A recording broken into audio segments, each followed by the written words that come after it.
together through conversation, and it feels good. Wow. Right now, our country feels divided, but there's a place where people are coming together. I gotta tell you, I was nervous to talk to someone so different than me. Me too, but I'm glad we are. Love Has No Labels and One Small Step are helping people with different political views, beliefs, and life experiences come together through conversation, and it feels good. Wow, your story is so... Interesting? Yeah. When people actually sit down, talk, and listen to one another, they can break down boundaries and connect as human beings. At lovehasnolabels.com/onesmallstep, you can listen to amazing, life-changing conversations and find simple tools to start a conversation of your own. I know one thing. This conversation gives me hope. It gives me a lot of hope too. Take a step toward bringing our country and your community together by having the courage to start a conversation at lovehasnolabels.com/onesmallstep. A message from StoryCorps, Love Has No Labels, and the Ad Council. People do some pretty cool things in their 40s and 50s. Why should saving for retirement be any different? I mean, they go back to college, learn new instruments, start skateboarding. Whoa! Okay, maybe that one's not for everybody, but saving for retirement is. With aceyourretirement.org, you can get on track with your retirement savings no matter your age. Just have a 3-minute chat with Avo, the friendly digital retirement coach from AARP. You'll get personalized recommendations based on your input that are easy to understand and work with your lifestyle. It's quick, easy, and free. Plus, it's sponsored by AARP, so you know they got your back. Gnarly move, Dad. Thanks, sweetie. So wherever you are in your retirement savings journey, head to aceyourretirement.org and start chatting with Avo today. That's aceyourretirement.org. A message from AARP and the Ad Council. Adopt US Kids presents What to Expect When You're Expecting. A teenager. Learning the lingo. Today I'm going to help parents translate teen slang. Now, when a teen says something is on fleek, it's exactly like saying, that's rad. It simply means that something is awesome or cool. Another one is totes. It's exactly like saying, totally, just shorter. As in, I totes love going to the mall with Becca. Another word you might hear is jelly. Jelly is a shorter, better way to say jealous. As in, Chloe, I am like so jelly of your unicorn phone case. You don't have to speak teen to be a perfect parent. Thousands of teens in foster care will think you're, rad, just the same. To learn more, visit adoptuskids.org. A public service announcement brought to you by the U.S. Department of Health and Human Services, Adopt U.S. Kids, and the Ad Council. This is the story of a very special woman. In a matter of seconds, she turned herself into a great mathematician or an entrepreneur. Her knowledge was limitless and still is. She could also make monsters disappear, especially those that lurked in the shadows under the bed. Once, this woman put back together a teenage girl's broken heart, which had been shattered in 1,000 pieces, just by giving her a bear hug. She masqueraded as a regular person at work, but as a superhero at home. Everyone knows her as Gabriella. I still call her Mom. Your hero needs you now, and AARP is here to help. Find the care guides you need to help, complete with tips and resources at aarp.org/caregiving. A public service announcement brought to you by AARP and the Ad Council.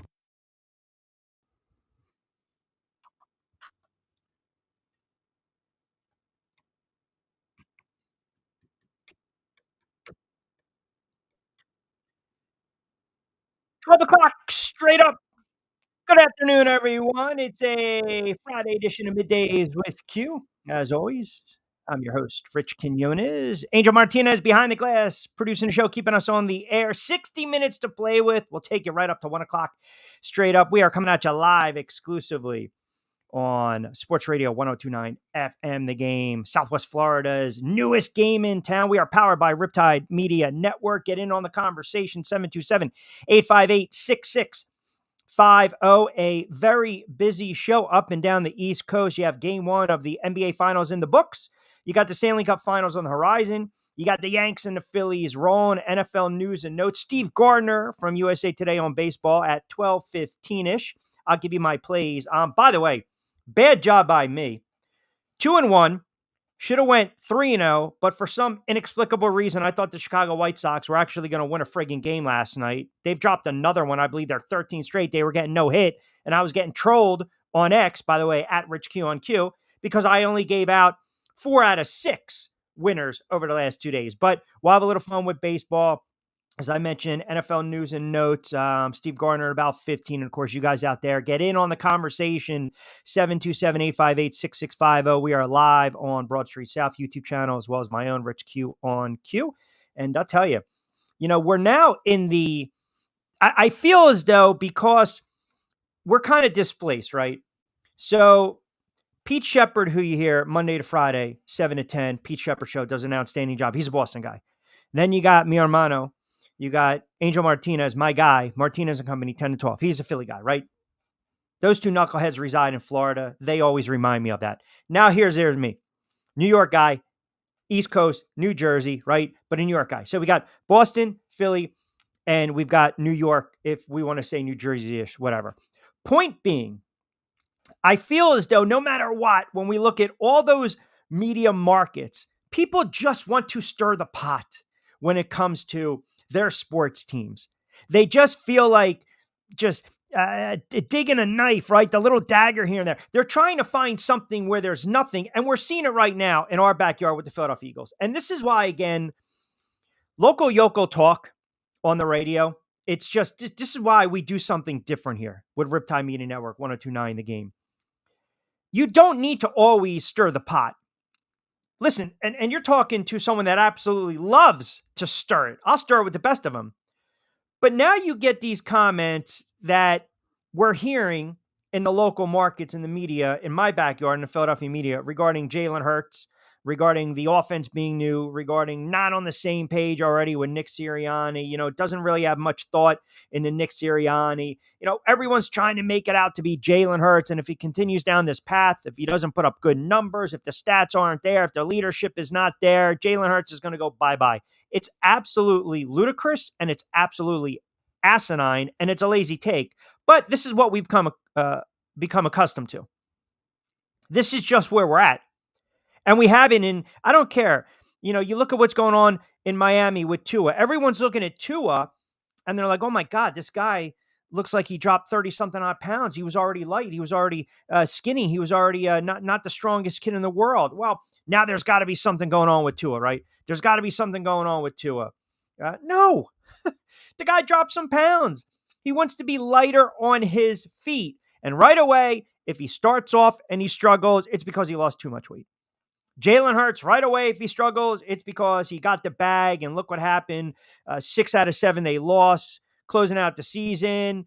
He's not in it. He's not engaged. His mind's not right. Enough is enough with this nonsense. Enough is enough. So we'll get into a little NFL in about 35 minutes. And then you got NBA Finals. And last night, you heard Jonathan Marshall on the show, Middays with Q, yesterday, and we talked a little bit about the X Factor. And the X Factor, we both agreed, was Porzingis. And Porzingis last night, 20 in his return, and played both ends of the floor, did an exceptional job. I'm not a fan of the Boston Celtics chucking up 42 three-pointers, but this is who they are. This is what they do. I think Dallas is going to have to actually step up their defensive performance. I think the perimeter game was lacking last night. You need Kyrie and you need Luka to have their moments. Last night wasn't their moment. I also believe that, and we love, by the way, Boston laying the 6.5. Now, we missed on the total because it went under 214. But be that as it may, the fact that you've got Kyrie and you've got Luka, you've got that 1-2 punch, got to do a better job, got to be more engaged. And last night, the Boston Celtics, they rolled. They were up 37-20 after one quarter. They were up 22 going into the half, en route to a 107-89 win. Tatum with 16. Horford with the first big bucket, right? The dunk to start the game off with 10. Holiday with 12, plus 20, by the way, on the floor. White with 15. Porzingis off the bench with 20. Jaylen Brown, 22. Think about this. Plus 19, plus 20, plus 12, plus 13. Hell of a job. I mean, even one of their bench role players was plus 17. They were 16 of 42 from beyond the arc, but Dallas was never really in that game last night. They got to the line 19 times.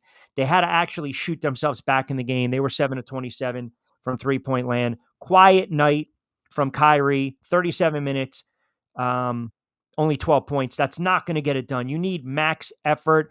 The line is bumped up a tick, 6.5 now to 7.5 for Sunday game 2 in Boston.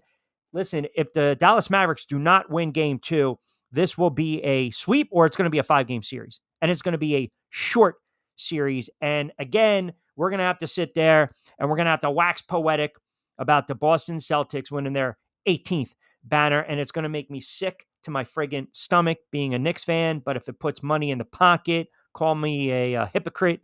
That's fine. I don't have a problem with that. So nice effort last night from the Boston Celtics. And they are just a deeper team. That's really where you're at with the Boston Celtics. The bench, the talent, the athleticism, they're really deep. And by the way, memo to ESPN, can we get more than 35 seconds of highlights at the half? What do we got to rush everyone in and out? This is what we're doing. I was actually laughing when they did the opening with the stand-up with Mike Breen, Doris Burke, and then JJ Redick, because I'm looking at JJ Redick and I'm thinking to myself, I wonder what he's thinking right now. Hey, man, great. Airtime, exposure, game 1 of the NBA Finals. That's a dream come true. But maybe in the back of his mind, is it possible he's thinking to himself, man, I was in the running for the Lakers job. And that brings me to this, by the way. And I haven't heard too many people bring this up. And there's a reason I'm bringing this up. And I'm sure some people might disagree. You guys might push back. That's fine. 727-858-6650. I don't have a problem with that. I actually want the feedback in that regard. We have these insiders, right? Scheffner, Rappaport. We've got Woj. We've got Shams in the NBA, Scheffner and Ian Rappaport in the NFL. And I think for the most part, they really do a nice job. But I also believe we are quick to pull the trigger when it comes to getting that breaking news. We're just, again, the breaking news. We got to be first. It's the type of society we're in. This is what happens with social media in the sports media, broadcasting, podcasting, streaming landscape. I have to be first. So Shams, who I like, was talking a day or two ago about the Lakers zeroing in on JJ Redick as their new head coach. Okay. So a couple of books actually had the odds per DraftKings, per FanDuel on JJ Redick becoming the Lakers' next head coach. Here's the problem. What you're doing now is when you're coming out and you're throwing that information out in space, it does, in some way, shape, or form, affects the odds. So if JJ Redick's plus 300, Shams, well respected, millions of followers, here we go, Johnny on the spot. Now all of a sudden it drops because he's the favorite, the plus 125, plus one, whatever it is, we're jumping on it. Then the books, obviously they're taking the action. These apps are taking the action. And then boom, what happens? Well, we kind of learned that it was almost like a smoke screen. And that's the problem you run into sometimes when you have that type of platform. You've had that exposure, and you also have, in this case, the intel or the lack thereof in the intel when we're talking about this. And we saw it a lot with the NFL. I mean, there's a reason that if you go on X when it comes to the NFL draft and you guys are thinking about, man, I'm going to start popping in bets prior to these draft picks being selected. The NFL was basically telling these beat writers, these reporters, and these insiders, we don't want you guys to jump the gun. Well, what happens? Think about it as a 15, 30, 45-second delay. I get on Twitter, I get on X, I refresh, and I already know that the Giants are drafting neighbors. Now, can I turn around, if that's still available, on FanDuel, DraftKings, BetMGM, BetDSI? Can I put in 20, 30 bucks and say, hey, I know the Giants are going wide receiver with their next pick? I mean, it's just we're kind of teetering. We're walking that fine line. So we'll get your thoughts on that as well. 727-858-6650. Got a lot of baseball to get into today. Phils, the Yankees, rolling. You got some bad teams in MLB. I want to get Steve Gardner's thoughts when we go around the diamond, and that's going to be brought to you by our good friends over at Play It Again Sports, 1450 Clements Bridge Road in Deptford, New Jersey. Don't forget they're open 7 days a week, and you can actually walk in as we speak, use sports equipment more. They got the golf clubs. Check and inquire if you are a high school coach in the surrounding area, Philly, Delaware, South Jersey, North Jersey, Central Jersey. If you want to get shirts, tees, uniforms for your players, they will certainly take care of you in that regard. All right, so 11 past the 12 o'clock hour, just cranking it up on a Friday edition of Middays with Q, coming at you live exclusively on Sports Radio 102.9 FM, The Game. And as my guy Angel likes to say, and we all agree, Southwest Florida's newest game in town. You have to download the app. And of course, we are part of the Riptide Media Network and then also an extension of Broad Street South. All right, so a little baseball on the other side. Your thoughts on the NBA Finals Game 1. Do you think it's going to be, hey, Mick, what's going on, my friend? Is it going to be a quick series, 5-game series, 6-game series? Is it overreaction? And then don't forget, second portion of the show, we want to get into a little NFL. Former Dolphins Xavier Howard in hot water. I want to get into the Hurts comments. And there's also some thoughts that I believe already it's going to be a long season for the Dallas Cowboys and my New York Football Giants. So we'll do that around 12:40. We'll close with our plays and our picks on this Friday. Keep it locked in. Friday edition of Middays with Q. Coming back on the other side. Adopt US Kids presents What to Expect When You're Expecting. A teenager. Learning the lingo. Today I'm going to help parents translate teen slang. Now, when a teen says something is on fleek, it's exactly like saying, that's rad. It simply means that something is awesome or cool. Another one is totes. It's exactly like saying, totally, just shorter. As in, I totes love going to the mall with Becca. Another word you might hear is jelly. Jelly is a shorter, better way to say jealous. As in, Chloe, I am like so jelly of your unicorn phone case. You don't have to speak teen to be a perfect parent. Thousands of teens in foster care will think you're, rad just the same. To learn more, visit adoptuskids.org. A public service announcement brought to you by the U.S. Department of Health and Human Services, Adopt U.S. Kids, and the Ad Council. This is the story of a very special woman. In a matter of seconds, she turned herself into a great mathematician or an entrepreneur. Her knowledge was limitless and still is. She could also make monsters disappear, especially those that lurked in the shadows under the bed. Once, this woman put back together a teenage girl's broken heart, which had been shattered in 1,000 pieces, just by giving her a bear hug. She masqueraded as a regular person at work, but as a superhero at home. Everyone knows her as Gabriella. I still call her Mom. Your hero needs you now, and AARP is here to help. Find the care guides you need to help, complete with tips and resources at aarp.org/caregiving. A public service announcement brought to you by AARP and the Ad Council. Hey, Dad, your prescription will be ready in just a minute. Hey, Dad, your laundry will be ready in just a minute. Dad, your lunch will be ready in just a minute. Hey, honey, why don't you take a minute? When you help care for a loved one, you give them as much time as you can, making sure they're safe and comfortable. But it's just as important that you take some time for yourself.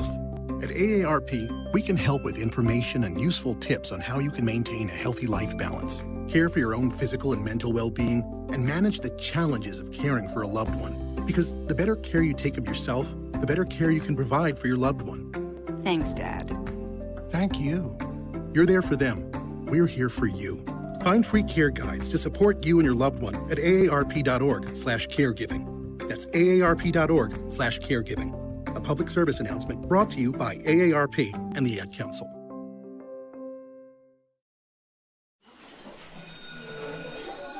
All right, class, let's hear what everyone did this weekend. Jill? Well, I raised my older sister to a big oak tree. It was at least 100 years old. My mom said I must have set a record or something. And then we went down by a stream and perched up on this huge rock and saw all of these little minnows swimming around way below us. And then I rescued my little brother from an evil slug king who was guarding him at the bush fortress. And my sister and I brought him back to our super twig fort for safety. And then we all laid out and told stories until it got dark. And the Big Dipper led us all the way home. Wow. Awesome. Where were you, Jill? Yeah. We went to the forest. It's not that far away. Anyone want to come this weekend? Ask your parents to take you and your friends to the forest this week and find the fun, adventurous you. It's closer than you think. Check out discovertheforest.org. Brought to you by the U.S. Forest Service and the Ad Council. All right, 12:16. We on the East Coast, by the way, welcome you back to a Friday edition of Middays with Q. We are powered by the Riptide Media Network, exclusively on Sports Radio 102.9 FM. The Game, Southwest Florida's newest game in town. As we approach 12:16, want to remind you about our wonderful friends over at Kennedy.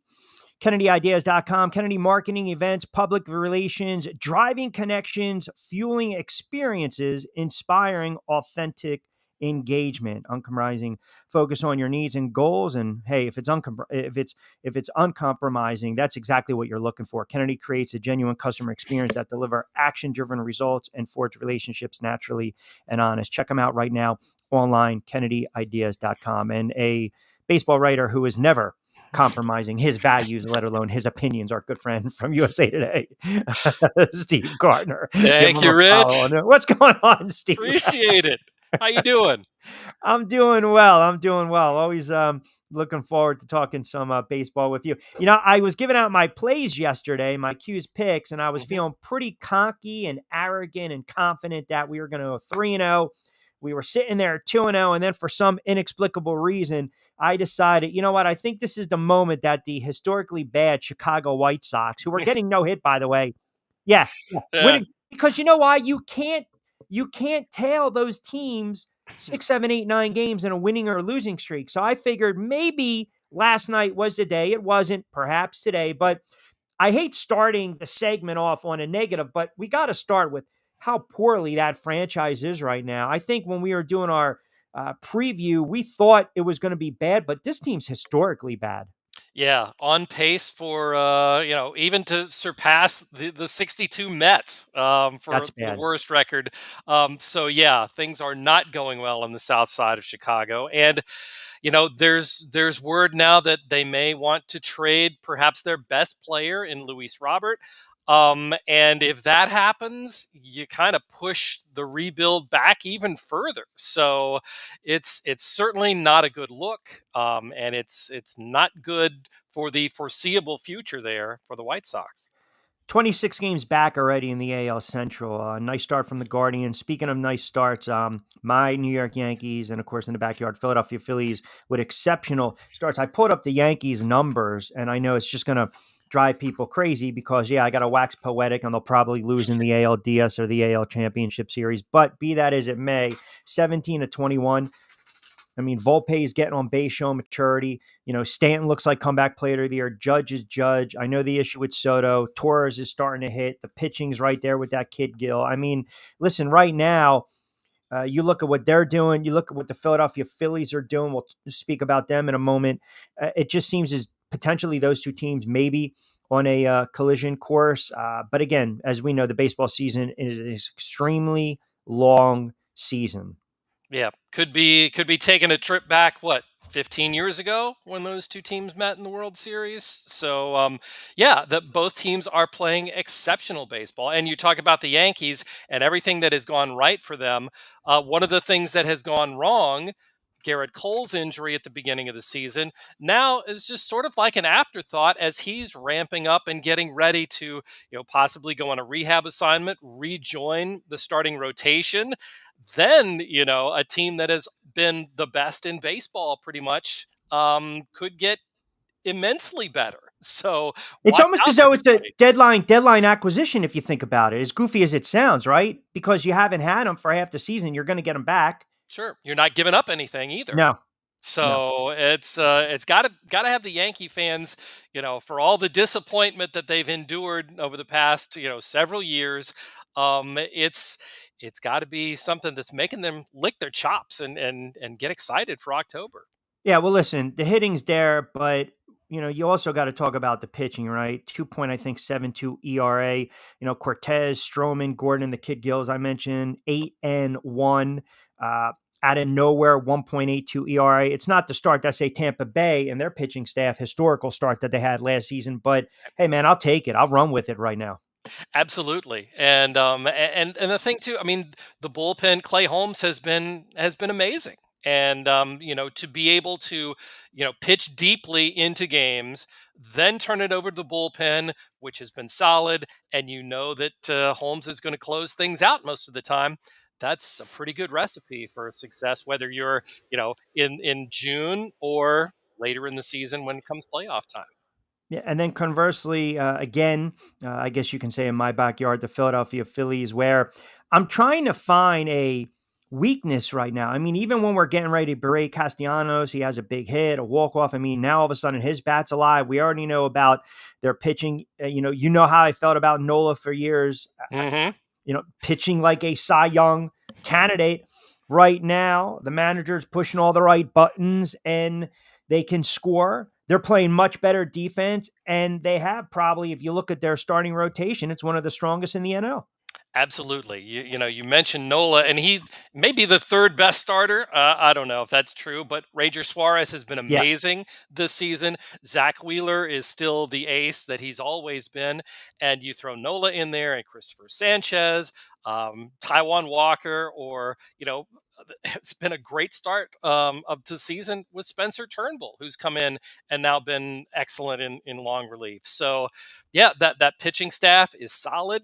And they're figuring it out at the back of the rotation or at the back of the bullpen, whether it's Jeff Hoffman, Jose Alvarado, or whomever.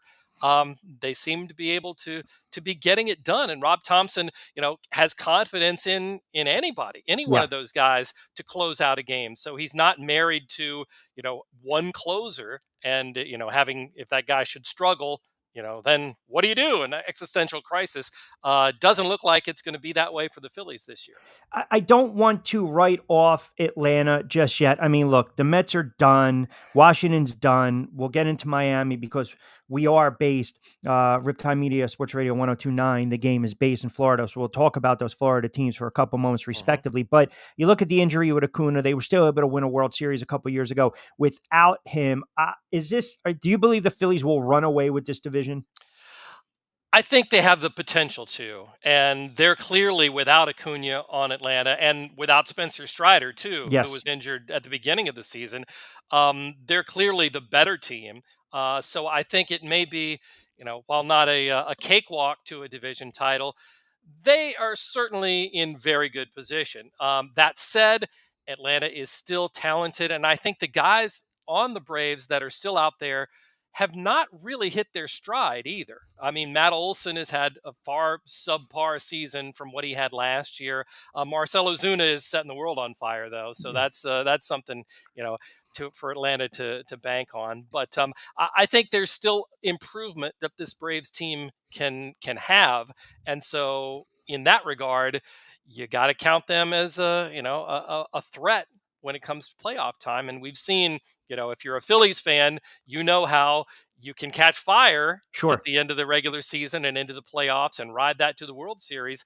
And Atlanta has done that too in previous years. So excellent point. you can't count them out for sure.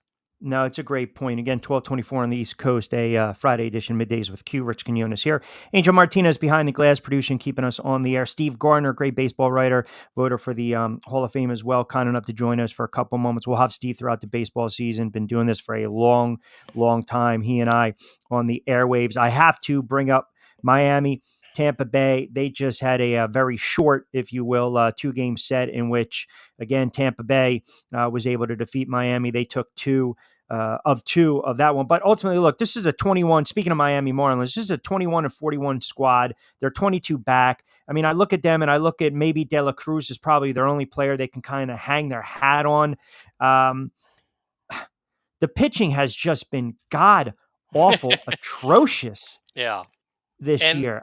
And they should be better. You would, Yeah. that's been the Marlins' strength throughout all of this, the reason that they were able to trade Pablo Lopez to the Twins for Luis Ariz, because they had that depth in the pitching staff and guys coming up through the minor leagues. They didn't have room for all of those guys, and Right. now it's been such a struggle for everyone. I mean, Ryan Weathers has had a couple of good outings lately. Jesus Luzardo has talent off the charts, but has not really gotten there yet.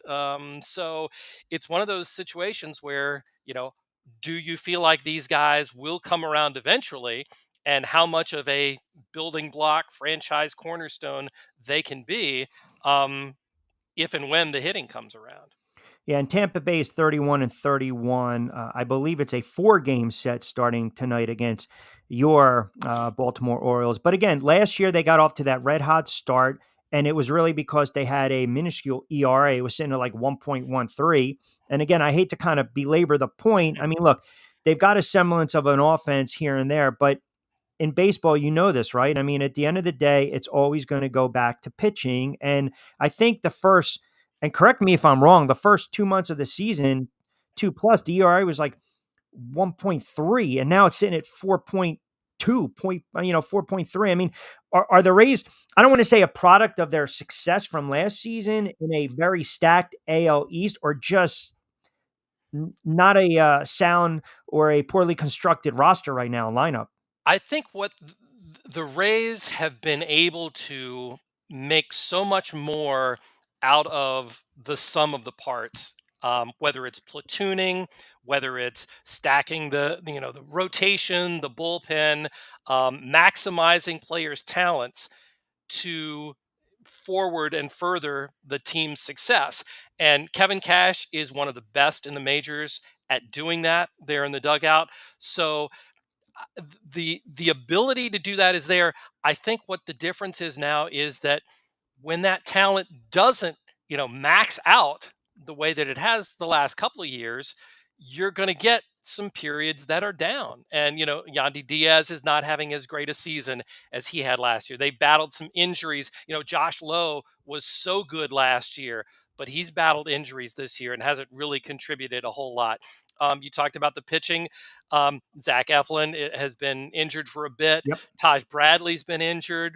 We can go on and on. The bullpen, Pete Fairbanks has had injury issues, things like that. So when those holes start developing and they're not able to fill those spots, it can be a problem. And I think playing in the American League East too just compounds that, because if you're going to have to go up against the Yankees and the Orioles, the Red Sox aren't bad either this year, overachieving compared to what other people have felt like, and the Blue Jays still have immense talent on that squad. I'm not convinced that they're dead yet. So it's just it's a gauntlet of a division, and right now Tampa Bay is just taking a lot more punches than they're giving out.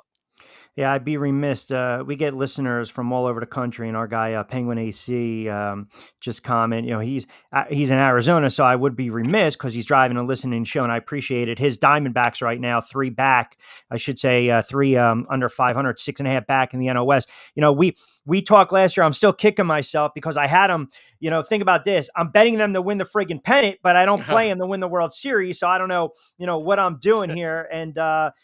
Listen, last year they had a great run. There you go. Answer backs go. D-backs catching fire. So how about Arizona? And again, we know that is a really tough division, man, because the Dodgers are still sitting there, I think, at plus 300, 350 to win it all.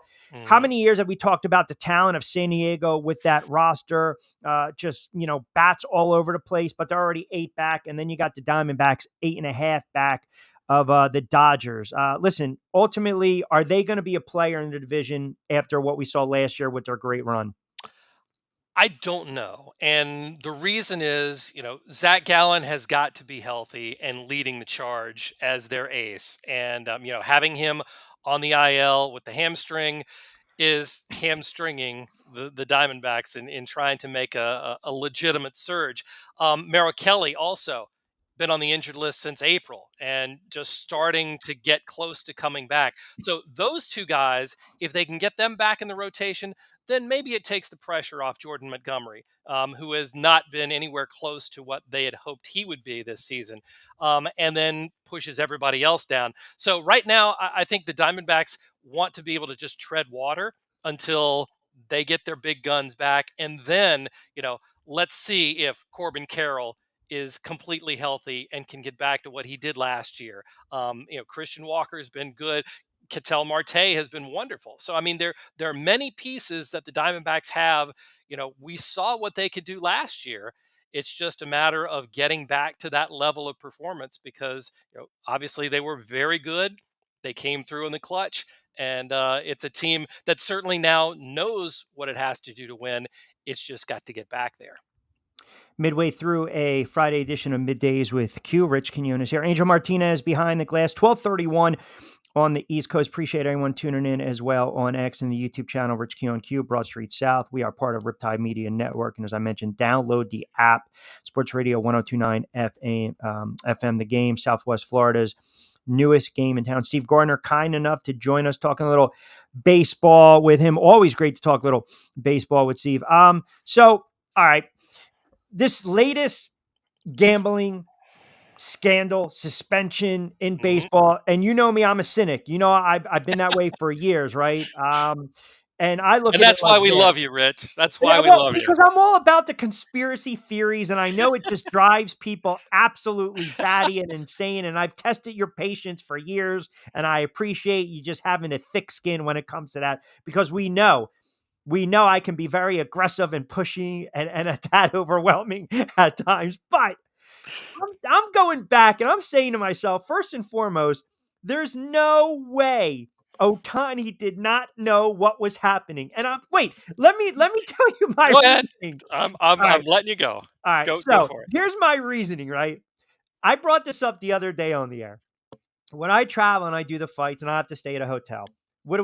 We have to put a credit card down for incidentals. So if they're zapping my card for $75 or $100, the first thing I say is, when are you going to put it back on my card? Because that's me. Give it 24 to 48 hours, right? So I'm worried about $75, $100. You mean to tell me this man doesn't realize millions of dollars are missing out of an account, and then he's doing a 180 pivot when he's talking about knowing or not knowing, or what he had, or, the confidence, or I guess you can say the relationship he had with his friend who was the translator.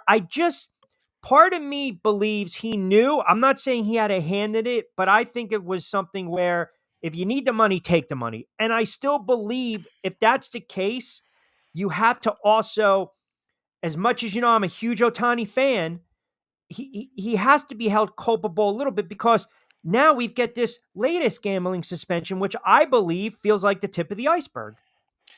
All right. On Ohtani, yeah. here's how I look at it. Ohtani is a guy who signed the richest contract in baseball history. He's getting $70 million a year, and he said, hey, I don't need 68 million of that. Put that aside. I'll take it later. Here's a guy. I mean, it kind of shows you that money is not the be all and end all for this guy. And really, you come into some other culture and you get paid in dollars, money that you're not familiar with, you haven't grown up with.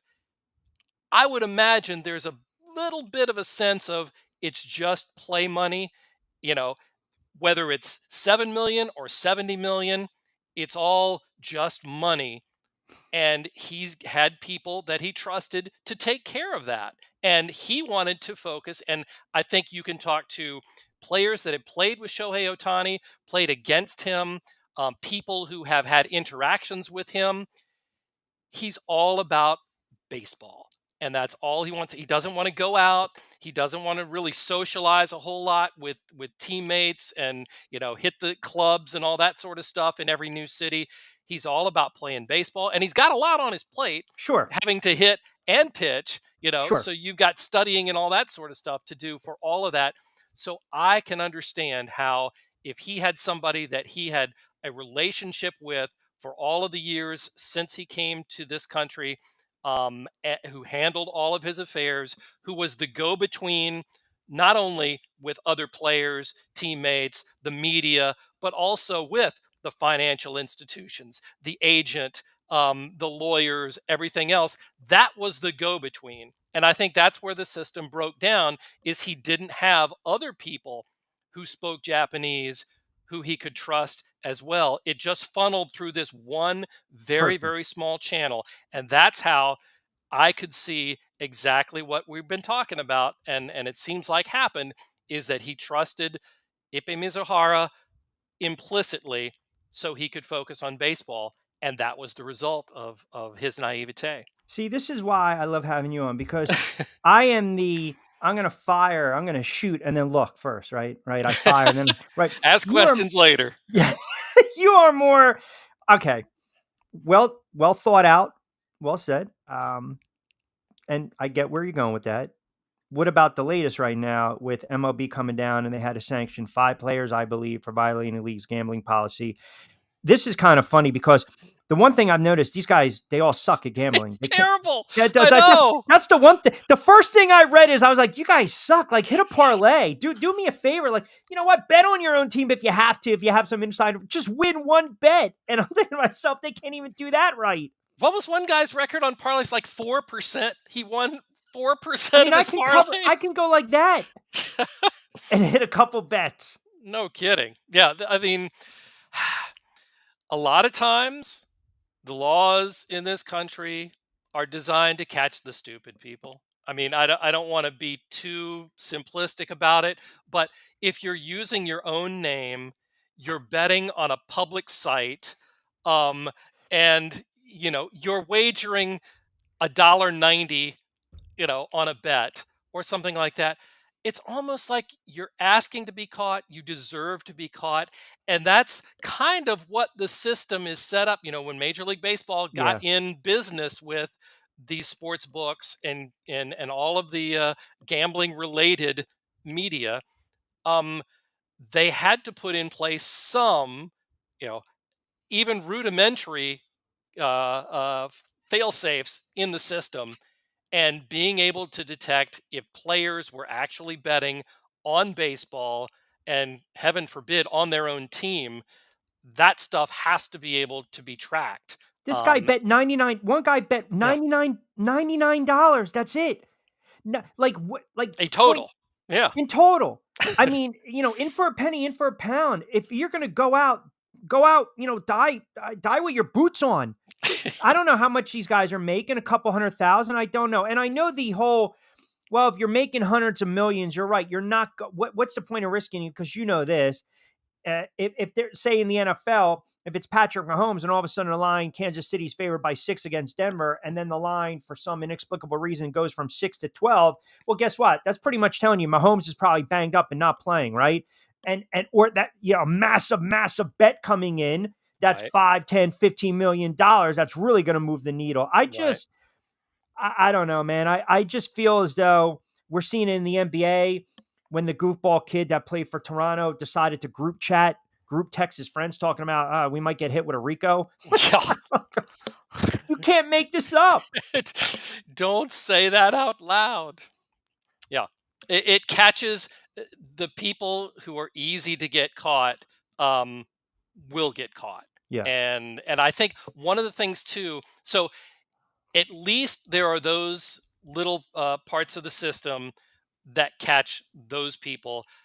I'm not going to say that I'm naive enough to think that it doesn't go on like what was happening with Shohei Ohtani's interpreter, the illegal bookmakers. I mean, what California, Texas, and Florida do not have legal sports betting. Am I right? Florida does now. Florida does. You have online. You have online sports gambling. Okay. Yeah, because but I mean, those two where you've got how many major league teams in California and a couple in Texas. Yep. If you're a major league player, you're going to and you have a gambling habit. Yep. You're going to visit those states every so often. Correct. And previously, you're going to visit Florida a couple of times.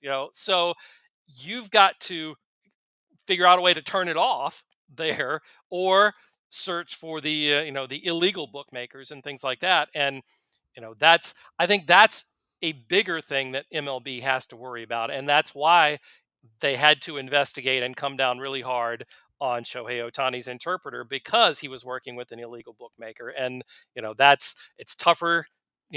Finding the paperwork and tracing everything is a little bit tougher, but it's huge. And you've got to make an example out of these people. And I think Tucupita Marcano, former Pittsburgh Pirate, banned for life, they make a big deal out of that.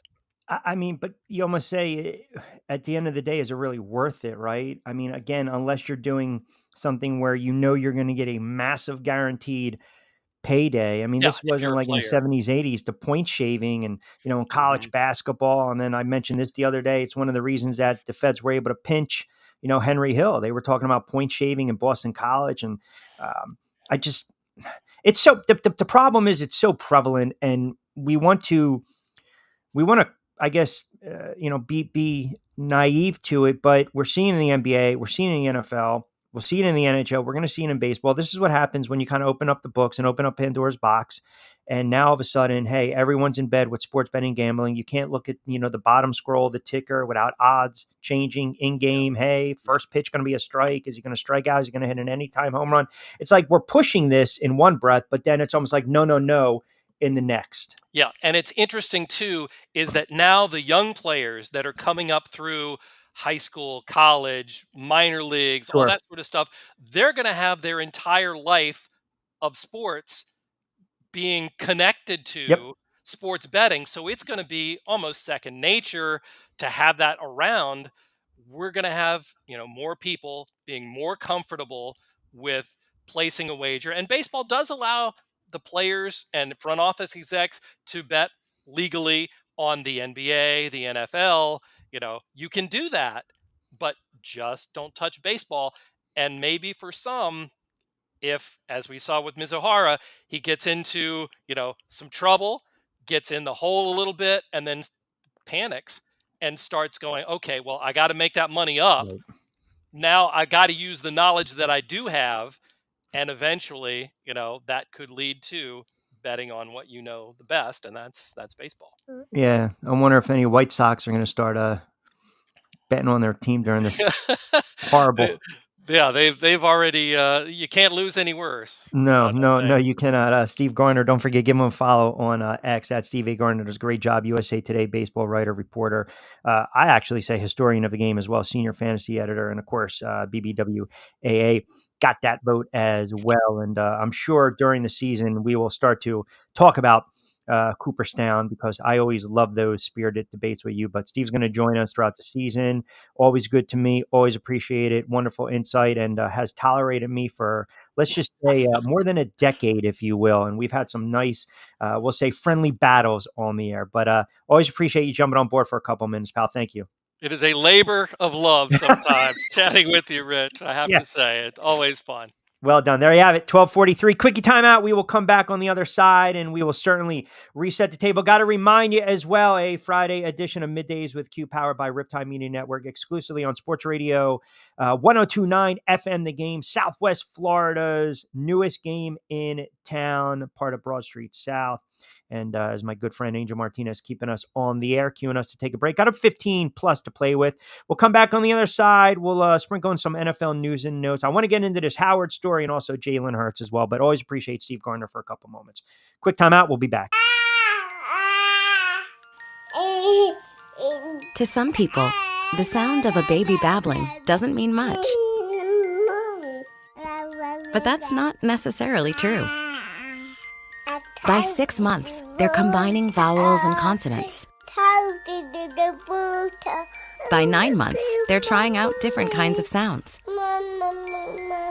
And by 12 months, their babbling is beginning to take on some meaning. Especially if there's no babbling at all. Little to no babbling by 12 months or later is just one of the possible signs of autism in children. Early screening and intervention can make a lifetime of difference and unlock a world of possibilities. Take the first step at autismspeaks.org. A public service announcement brought to you by Autism Speaks and the Ad Council. The following is made possible by Dad. Why was the basketball court all wet? Because the players kept dribbling all over it. The dad joke. Corny, grown-worthy, but also one of the simplest ways to share a moment with your kids. Why do you have to be careful when it's raining cats and dogs? Because you might step in a poodle. And kids that spend more time with their dads grow up to be smarter, more successful. Can I tell you a cat joke? Just kidding. And with any luck, funnier adults. Why didn't the skeleton go to the dance? Because he didn't have anybody to go with. Dad jokes rule. So take a moment to make a moment and give your kid a laugh. It's as easy as going to fatherhood.gov. Brought to you by the U.S. Department of Health and Human Services and the Ad Council. That's really funny. Okay, men, this is your time. Maybe you didn't choose this, but you're here now. You're gonna go out there and be an all-star caregiver. It's up to you. So what are you gonna do? You're gonna go grocery shopping, cook, clean, be there emotionally and physically. You gotta dig deeper. Drive them to physical therapy, doctor's appointments. Don't you forget about the pharmacy. No, you won't. Because that's what caregivers do. Don't give up. Don't ever give up. This is your time to show the world, your family, and yourself that you're tougher than tough. Now go out there and be the best caregiver this world has ever seen. Caregiving is tougher than tough. Find the care guides you need at aarp.org/caregiving. A public service announcement brought to you by AARP and the Ad Council. Hi, I'm Danica Patrick and proud aunt. Watching my nieces grow, play, and learn is amazing. But not every child gets to be carefree. 1 in 6 kids in the U.S. are hungry. 1 in 6. That little girl sitting alone at the playground, she can't play like the other kids. She doesn't have the energy because she's hungry. School lunch will be her only meal today. It breaks my heart that this is the reality in our country, but it's something that Feeding America is working to change. Each year, the Feeding America network of food banks rescues billions of pounds of good food that would have gone to waste. This food is then provided to families and children in need. Being a kid should be about using your imagination, learning, and having fun. These children shouldn't have to miss out on simply being a kid because they're hungry. To find out how you can help end childhood hunger in your community, visit feedingamerica.org.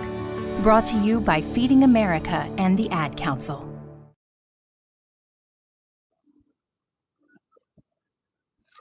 Glow stick time. 12:48. Yeah, we might stretch it a couple minutes past 1 o'clock today. Why not? A Friday edition of Middays with Q. Rich Quinones here. Mi hermano, Angel Martinez, the architect, the heavy lifter of the great Sports Radio 102.9 FM The Game. Download the app, Southwest Florida's newest game in town, part of Broad Street South. We are powered by Riptide Media Network. Rich Quinones here. By the way, got to remind you, our very good friends over at Kennedy. Check them out online, kennedyideas.com. Marketing, events, public relations, driving connections, fueling experiences, and inspiring authentic engagement. And that is what it's all about when you think about it, right? I mean, think about this. Lots of firms do good work, but Kennedy, they do good relationships and good work. So meet the gang, starting with my friend Ryan Kennedy, does an outstanding job. Check him out online, marketing, events, public relations. They run the gamut. Also, Play It Again Sports, our very good friends for the past 10 plus years. They always keep us locked in on BYP and, of course, Middays with Q. And you can check them out, 1450 Clements Ridge Road in Deptford, New Jersey. All right, so I wanted to get into this. This is why, and Angel, you know me, like people have opinions, right? 727-858-6650. I want to get into the Hurts, and then I want to get into the Howard story. So, listen, this is what happens when you're in major markets and football is 24/7, right? I mean, you look at the Phillies running away with the NOEs. Sixers got bounced by the Knicks. Flyers, all right, not really good. And then you got the Philadelphia Eagles. This is what you hang your hat on. Now there seems to be sentiment now in Philadelphia with some talking heads that the fact that Jalen Hurts didn't answer a question the way he was supposed to, right? Which was deemed a layup per Joe Giglio. Questions about Nick Sirianni's coaching, and it appears to be a bad look to the head coach, but even a worse look to the quarterback.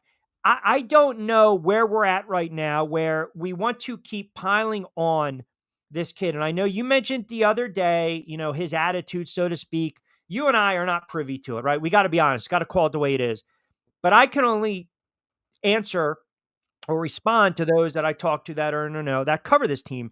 I feel as though some of the media in Philadelphia, it's almost like a hatchet job when it comes to this kid. I feel as though some of the talking heads that are on radio or in print, they just feel like pissing on this kid's grave. He's not even dead yet, so to speak. Like, why do we want to bury a good quarterback that has success? Granted, did not play particularly well down the stretch, has to deal with another offensive coordinator in Kellen Moore and some changing parts, playing in the Philadelphia market, playing for the Philadelphia Eagles. And oh, by the way, took this team to the Super Bowl 2 years ago. And if it wasn't for him, and if it wasn't for Bradbury, whether you want to call it a phantom foul, phantom flag or not, this kid's not only winning the game, but he's also going to be MVP. So, I just feel as though sometimes you can't have nice things. And I don't spend too much time talking about what others are saying, but this kind of stuff rubs me the wrong way because it's like enough is enough. Let the kid play. Let the kid play it out. Because he's not answering you the way he wants to answer you, or he's not saying what you want him to say. Now we push the narrative that Jalen Hurts and Nick Sirianni are not on the same page. Hell, I could have told you that last year when Sirianni should have got between him and A.J. Brown, and they lost 6 out of 7. So it's not that this is something new. It's just I feel as though it's June. You got nothing better to talk about. By the way, this quarterback is answering questions because it's not to your liking. So let's push the narrative that all of a sudden there's a disconnect between the head coach and the franchise quarterback.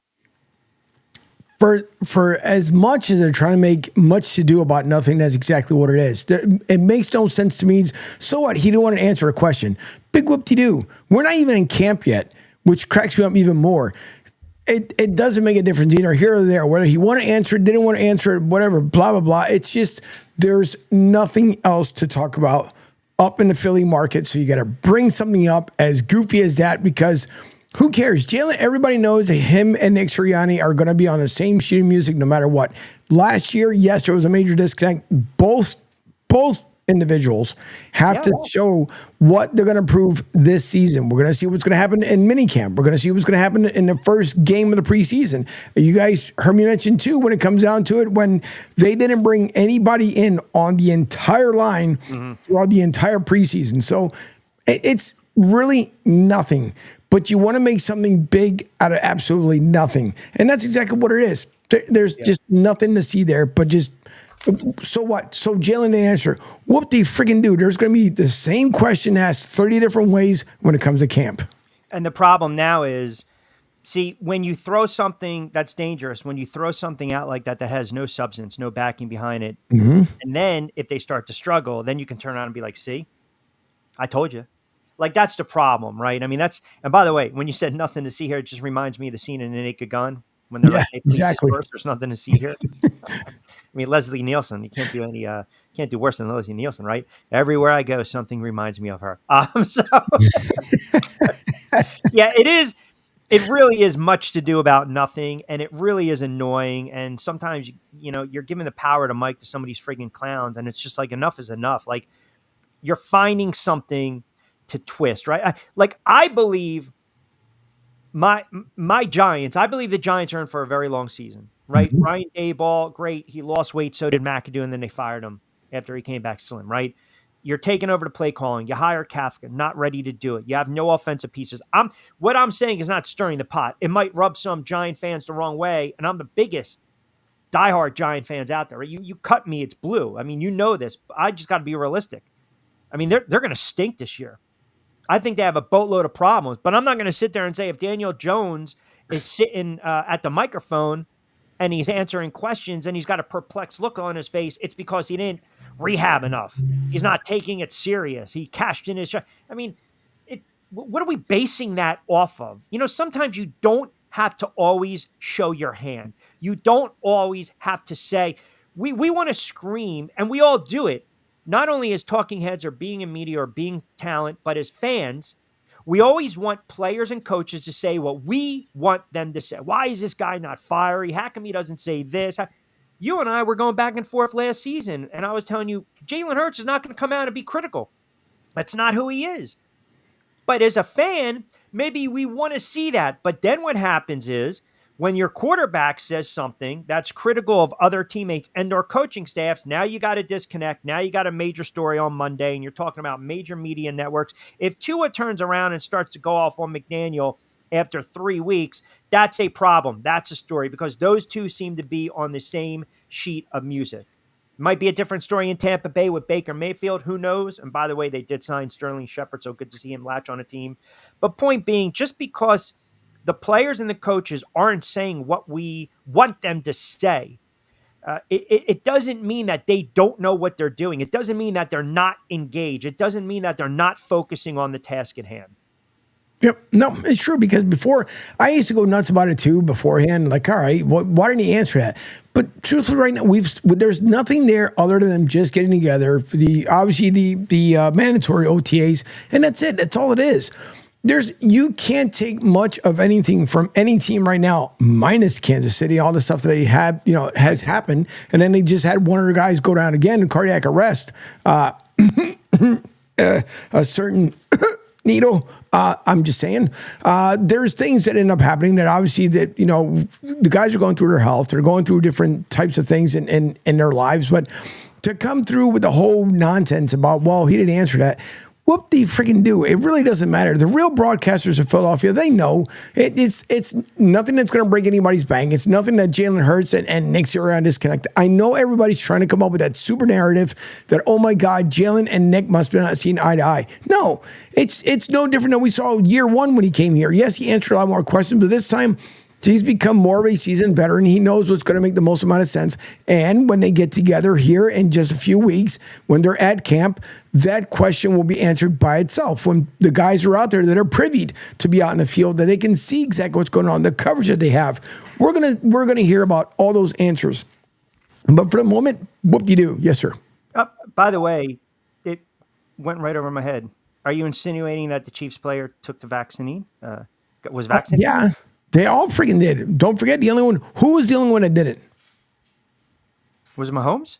No. Oh, Kelsey. I'm sorry. It was Kelsey. Travis Kelsey. And not a Kansas City or former Green Bay New York Jetter.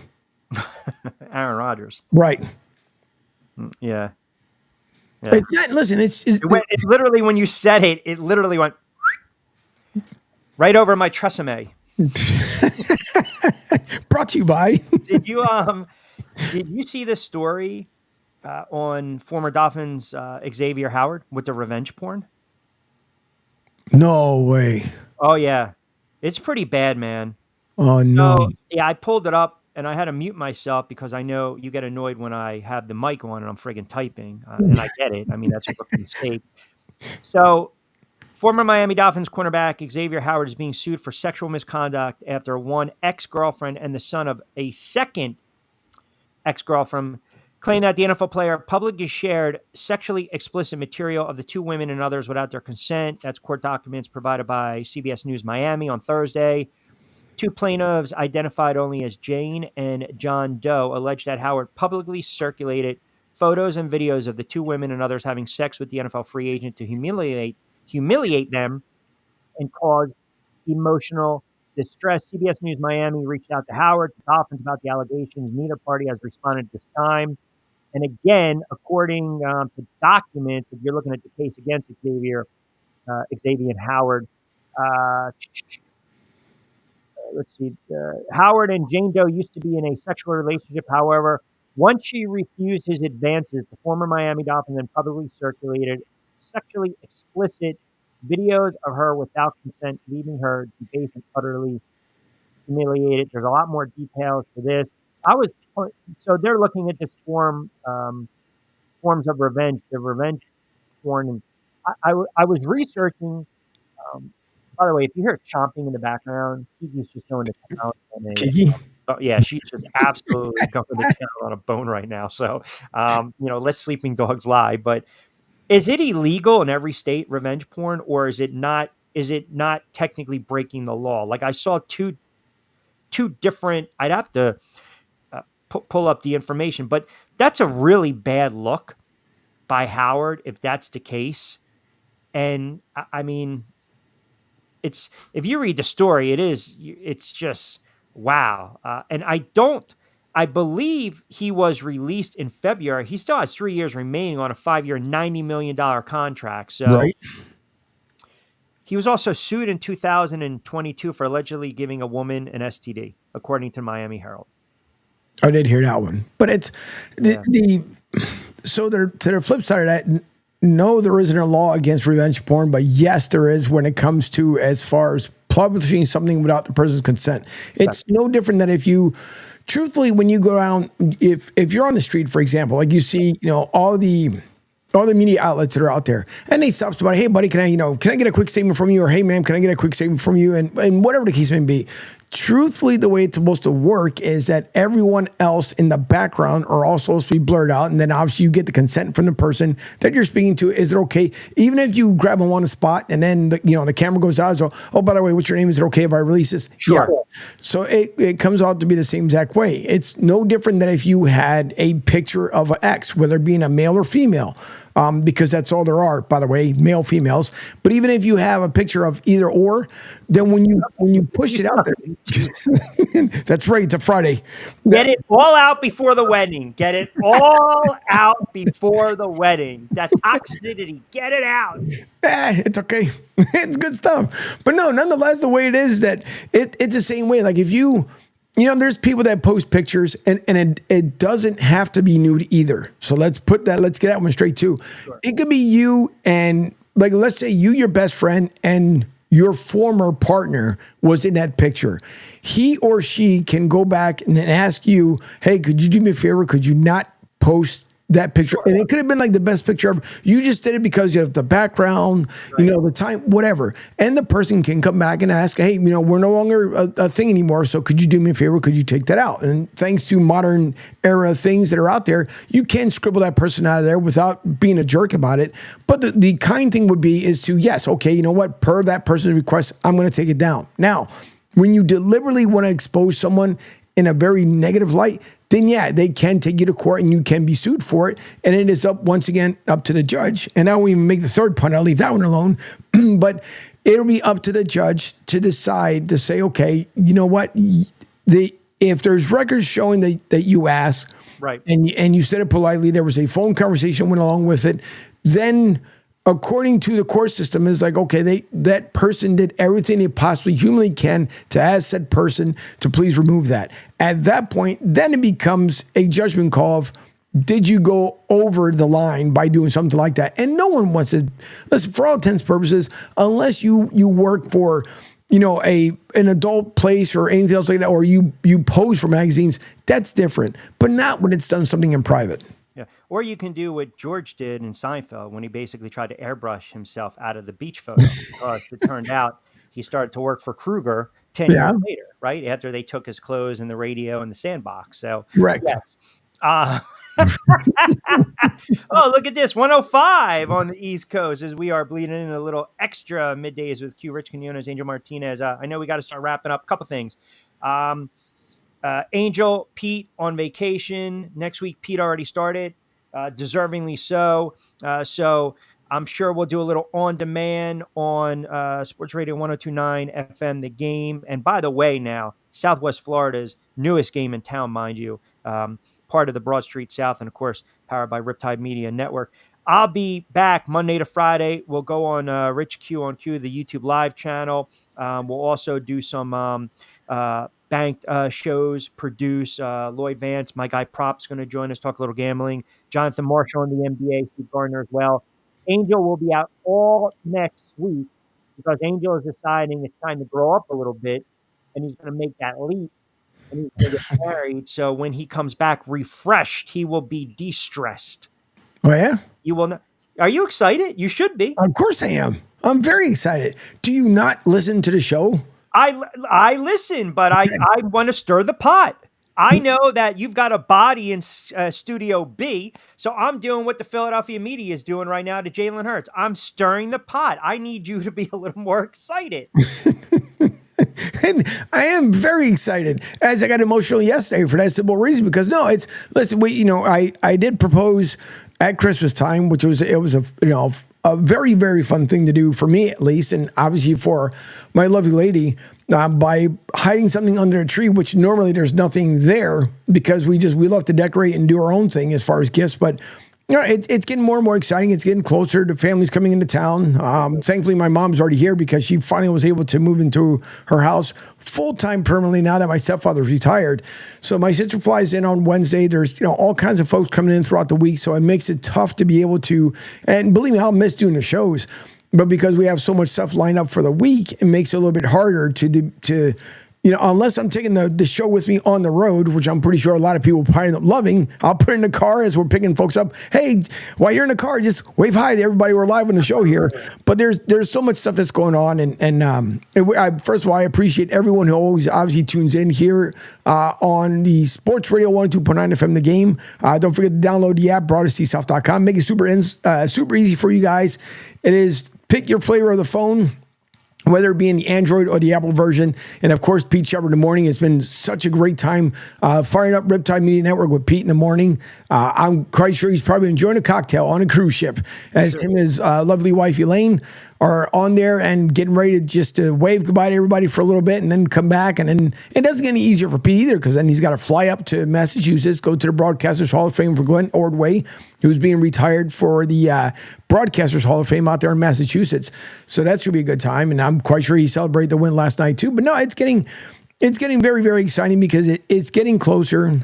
As we spoke about it, my biggest dream has always been, if I'm going to marry the most beautiful person in the world, in all aspects of that word, it would be by a sunset on the beach, because that means that when I know my final sunset will come around, I'm going to spend it for the back half of my life with the best person ever. And she's been there since day one when Broad Street South got kicked off. And, we did a $5.50 studio. And ever since then, it's grown by leaps and bounds. And it continues to grow. And it's because of her, the reason why all this stuff has happened. Because she's believed, she's watched me grow, she's helped me grow. She's been there at every single step. And even though people don't think it's a real thing, who knows? Even though she's over in Studio B. But, there could be a live broadcast coming from the beach of just the wedding nuptials.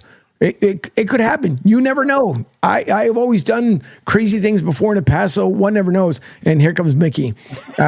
First of all, listen, technically it's Middays with Q. You have the stage. You have the platform. And you know what? Mick Angle can talk as much as he wants. Mucho hablando. Let's go, man. You can talk as much as you want, Angle. By the way, I would laugh my ass off if somehow during the vows or something, someone slipped and said, "Do you, Angel Martinez?" Who knows? I'm pretty sure the one that's going to be doing the ceremony will probably try and come up with something creative, but that's okay. Listen, I'm already planning to play a special song when as soon as it's over, so that's going to be that'll be fun. Debbie doesn't know yet, but she'll find out. Well, listen, best of luck. Congratulations to you both. Well deserved. Enjoy it. Have fun. Take the week off. Relax. I will make a note to leave you be. I promise I'll probably only blow up your phone 2 or 3 times. I mean, you actually might have your phone in the pocket while you're changing altars, and all of a sudden you get a text and I'm like, yo, man, can you fix this logo for me? Just ignore it. Just go for it. No, but here's the thing though, because I don't care. Bonus time, who cares at this point? But is it now to the point, and I know Steve Gardner, great guest, by the way, but is it time? And there's no way, Rich, there's no way in the world, if you are the Chicago White Sox, how is it possible? Not only did you get shellacked 14-2, it is your 14th straight loss. How are you not having the meeting with the manager saying, listen, Haas, it's time to go? But also, you're going to have to replace first base and bench coach. Unless they win and they snap in and you feel as though a weight has been lifted. They're rebuilding. They got a young team. They're going to start selling off at the deadline. That was a bad play for me. By the way, and thank you for reminding me, I'll give you the 3 before we get out of here. And I really I hate to say that I'm just kind of going with the hot teams right now. I'm still going to ride the Yankees, the Dodgers. The Yankees are laying plus 120. I'm fine with that. Give me Chicago on the road tonight, by the way, against Cincinnati.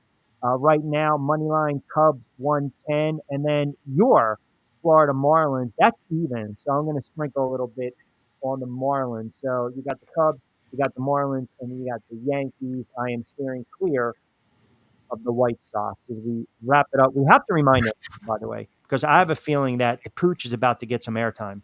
I just have a feeling she's sneaking around the back. I'm waiting to see. She's getting ready. It's almost that time, right?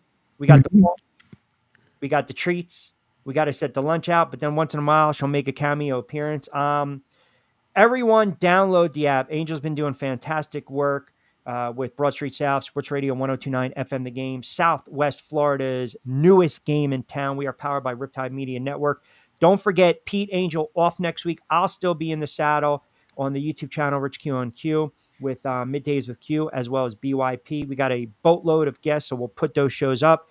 You can get some best of. You can get some of the shows on 1029 FM The Game next week on demand, replay, and then all three of us are going to be back in the saddle. And I'm telling you right now, listen, I'm banning Mickey. I'm going to ban him. This is what Mick does, right? Yeah, his timing is impeccable. No, Mick, I control the mics. The mics stay on. We will be back in the saddle. We've got a lot of stuff cooking, some shows on the road, perhaps some expansion, if you will. So just stay tuned. Check us out on social media platforms. The gang will be back together. And I'm going to say Pete will be back on the 18th. You'll probably be back that Monday, I believe, right? The 17th. No, senor, because we don't forget, we have to take people who have to do the airport shuttle. So I will be back same day with Pete on the 18th. All right, the airport shuffle. All right, he's got to shuffle down to the airport and do the shuttle. So he will be back on the 18th. But as always, appreciate everyone keeping us locked in on the YouTube channel, Broad Street South, 1029 FM The Game, Southwest Florida's newest game in town. Don't forget to download the friggin' app, Riptide Media Network. Steve Gardner, great stuff. Follow him on X. Angel Martinez, Pete Shepard on vacay. I'm Rich Quinones. We always appreciate guys tuning in to Middays with Q. Have a good Sports Friday. And of course, congratulations to Angel and Deb on the big day coming up as well. God bless. Enjoy it. Have fun. Be safe. Be sound. We will talk to you guys next week, Monday, on the YouTube channel, Rich Q on Q, with Middays with Q, as well as BYP. But as always, safe and sound. Hasta luego buen día. No, boy. Hold on. Hang on. I am. At the last minute, Mickey's got to chime in. Yeah, but you know what? He can chime in, but guess who has last say on the friggin' show? Mick needs to take a nap. It's 1:13. I don't know where the hell he's at. Take a nap, Mickey. A little inshore, a little hot toddy, a little nap. We always appreciate Mickey chiming in as well as the commentators. As always, have a good Sports Friday. Thanks for tuning in to Middays with Q. Rich Quinones, Angel Martinez. Hasta luego, buen día.